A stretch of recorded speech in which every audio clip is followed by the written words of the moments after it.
mana luka yang kau cinta? Saat bisu jadi bahasa, kau berdiri tanpa takut.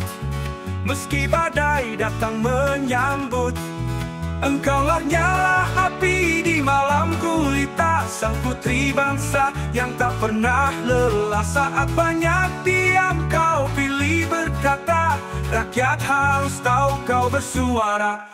Bukan panglima atau tentara, tapi suara nurani sejati. Tak untuk ancaman busuk kuasa, hanya kaulah yang berani berdiri.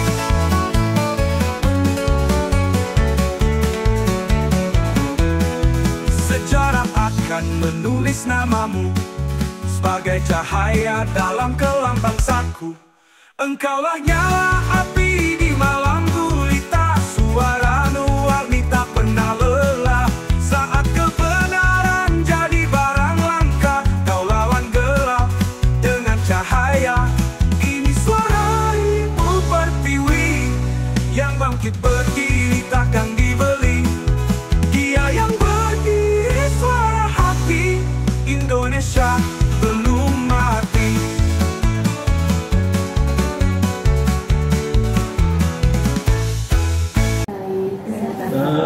Kan sudah disampaikan, alergi biasa waktu ke Vatikan kemarin. Bismillahirrahmanirrahim. Assalamualaikum warahmatullahi wabarakatuh.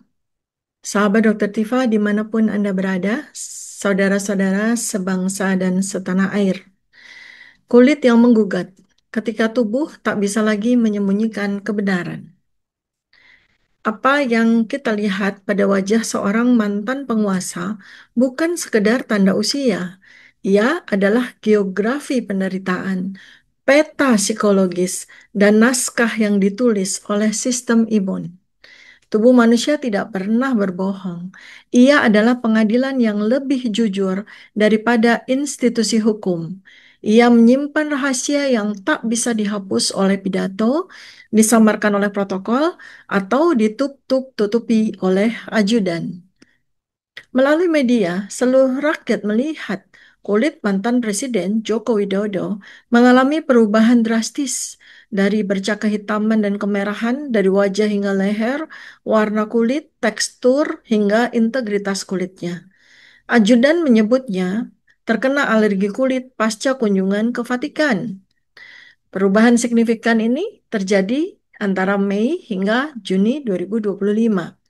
Pak Joko Widodo karenanya kemudian sering menggunakan jaket dengan kerah tinggi, topi, atau bahkan peci. Ajudan mengatakan, alergi biasa saja, ini alergi kulit setelah kunjungan ke Vatikan. Sekarang saya akan melakukan analisis kronologis dan klinis. Fakta kronologisnya, jika itu adalah alergi kulit biasa yang ada di wajah, di leher, dan mungkin juga di tubuh yang tertutup oleh pakaian, maka tidak mungkin durasinya kan selama itu. Alergi tidak pernah bertahan selama ini. Apalagi Pak Joko Widodo pasti punya dokter-dokter hebat. Alergi datang dan pergi seperti badai tropis, cepat, keras, dan reda. Dan tidak terjadi pada waktu yang sekali saja karena alergi itu adalah sebuah bakat imunologi. Tapi kali ini kulit Pak Joko Widodo bertahan lama dalam luka yang menetap dan pasti ini bukan sebuah alergi. Sekarang kronologinya, kunjungan Pak Joko Widodo ke Vatikan tanggal 26 April 2025. Sedang munculnya gejala kulit yang terlihat di media dan ramai diperbincangkan publik antara awal Mei hingga Juni 2025. Pernyataan dari ajudan, ini hanya alergi kulit setelah kunjungan ke Vatikan. Sekarang kita tinjau dari aspek klinis dan logika. Alergi kulit atau secara klinis medis disebut sebagai dermatitis kontak atau urtikaria memiliki karakteristik onset yang cepat. Jadi reaksi hipersensitivitasnya tipe 1 itu terjadi dalam hitungan menit sampai beberapa jam. Kemudian reaksi tipe 4 terjadinya dermatitis muncul dalam 1-3 hari setelah paparan. Dalam kasus Pak Joko Widodo, gejala muncul bertahap dan makin memburuk, dan tidak membaik lebih daripada 4 minggu, bahkan tampak menetap. Dan tidak ada laporan intervensi topikal atau sistemik yang efektif. Artinya apa? Ini bukan alergi biasa. Dan ini pasti juga bukan sekadar alergi kulit. Durasi, onset, progresinya menunjukkan sesuatu yang lebih dalam, lebih kronik, dan lebih sistemik. Saya mengatakan, apakah ada kemungkinan gangguan autoimun? Saya membuat hipotesis seperti itu, sesuai dengan ilmu epidemiologi klinis yang saya miliki. Autoimun itu, saya jelaskan dulu, adalah penyakit di mana tubuh yang menyerang tubuhnya sendiri. Tapi kadang dia lebih dari sekedar gangguan biologis. Ia adalah metafora tubuh yang melakukan penolakan. Mungkin penolakan menjadi perpanjangan lidah dari kebohongan. Apa saja penyakit-penyakit autoimun yang sering sekali terjadi? Pertama, kelompok lupus, kemudian psoriasis, vitiligo. Semuanya punya gejala kulit dan semuanya dipicu oleh stres kronis, trauma psikis, dan konflik batin. Bila seseorang menyimpan kebenaran besar dalam gelapnya rahasia, maka tubuhnya akan menjadi tempat pengadilan yang sunyi. Saya menjelaskan adanya hipotesis saya, yaitu penyakit autoimun menjadi penyebab kelainan kulit pada Pak Joko Widodo. Kemungkinan ini memiliki dasar ilmiah yang kuat. Saya tunjukkan beberapa gangguan autoimun dengan tanda dan gejala masing-masing ya. Pertama, lupus atau lupus erythematosus systemic (SLE). Tanda dan gejala pada kulit adalah ruam, fotosensitivitas, kemudian adanya perubahan pigmentasi. Dan ini sering terjadi pada pria usia lanjut. Kemudian penyakit autoimun yang lain, psoriasis ya. Manifestasi di kulitnya adalah plak merah dengan sisik, dapat memburuk karena stres, kemudian bisa dikamuflase dengan bedak ya, tapi tentu saja tidak akan bisa permanen ya. Malangnya adalah psoriasis ini bisa hilang timbul tergantung dengan memburuk atau tidaknya stres. Kemudian vitiligo. Vitiligo itu adalah kehilangan pigmen pada area tertentu. Onsetnya bisa lambat dan progresif. Kemudian ada dermatomyositis, yaitu ruam heliotropik, jadi memutar begitu, yang terlihat pada wajah dan kulit, dan kemudian kulitnya merapuh. Ini berhubungan dengan kelainan imunitas yang berhubungan dengan otot.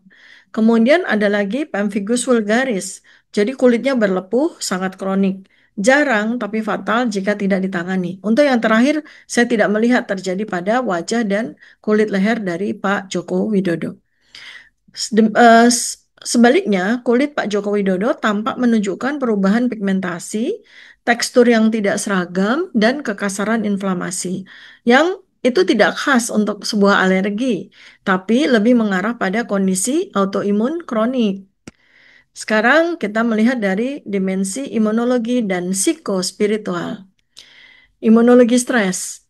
Berbagai penelitian menunjukkan bahwa stres kronik mengganggu keseimbangan imunitas dalam sistem imun dan bisa mencetuskan atau memperparah penyakit autoimun.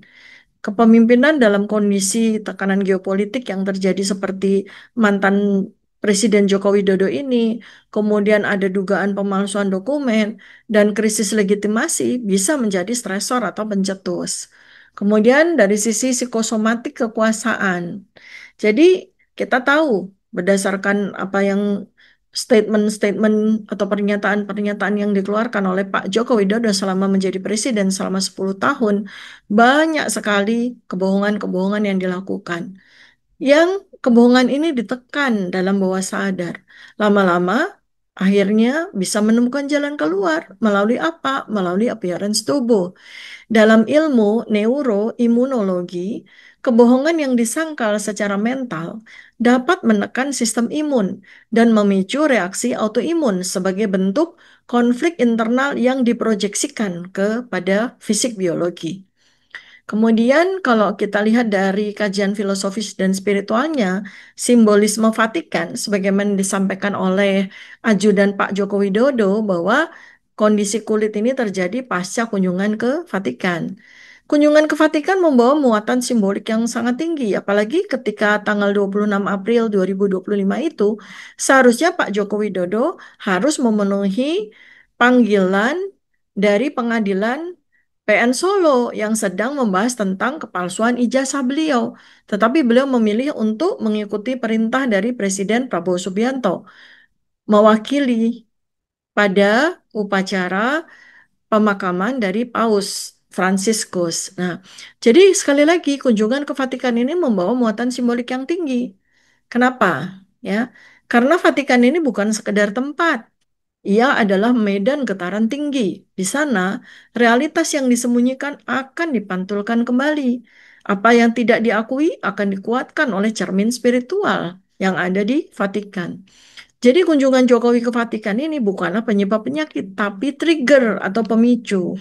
Dia membuka portal kesadaran bahwa tidak semua bisa ditutupi selamanya. Ada tempat yang terlalu terang untuk menyembunyikan bayangan, dan tubuhnya memberikan respons.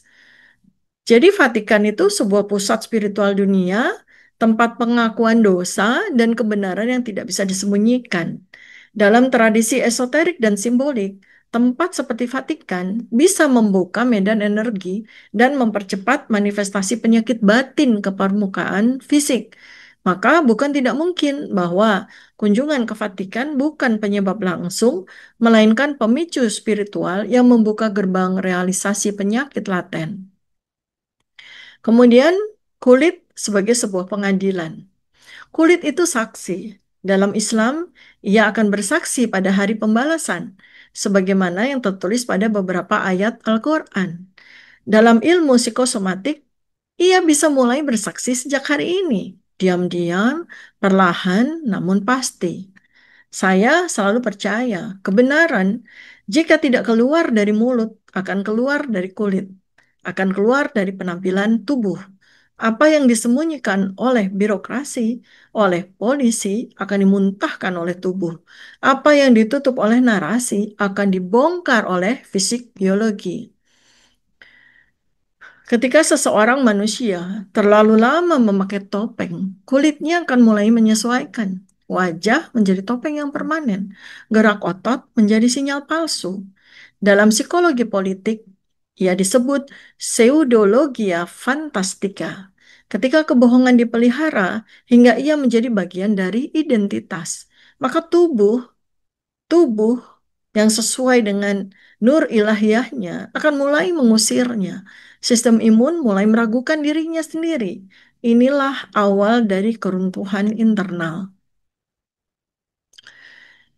Tubuh sesungguhnya tidak ingin sakit. Ia hanya ingin jujur. Tubuh hanya akan berhenti berontak jika jiwa sudah siap berdamai. Mungkin yang dibutuhkan untuk penyembuhan dimulai dari pengakuan. Jadi bukan salep, bukan obat anti alergi, bukan bukan obat untuk meredakan autoimun, bukan dokter spesialis kulit, tapi kejujuran dan pengakuan. Mungkin penyakit Pak Joko Widodo adalah undangan terakhir dari tubuhnya sendiri. Akuilah yang seharusnya diakui, kata tubuhnya, sebelum tubuh ini menjadi bukti yang tak terbantahkan. Jadi simpulannya adalah klaim alergi kulit dari ajudan Pak Joko Widodo tidak konsisten secara ilmiah berdasarkan dari durasi, onset, tanda dan gejala, serta perkembangannya. Manifestasi kulit Pak Joko Widodo lebih konsisten dengan penyakit autoimun atau kondisi imun kronik, bukan alergi kulit biasa. Faktor stres kronik, konflik batin, dan kemungkinan beban kebenaran yang disembunyikan bisa memicu ekspresi imun abnormal ini. Maka, pendekatan spiritual disarankan agar tubuh yang menolak ketidaksesuaian antara jiwa dan tindakan dan kulit menjadi saksi diam penderitaan itu bisa disembuhkan. Jadi, bukan kami yang menghukummu, tubuhmu lah yang sudah memulai sidangnya, dan kulitmu adalah notulennya. Kebenaran tidak bisa ditahan selamanya.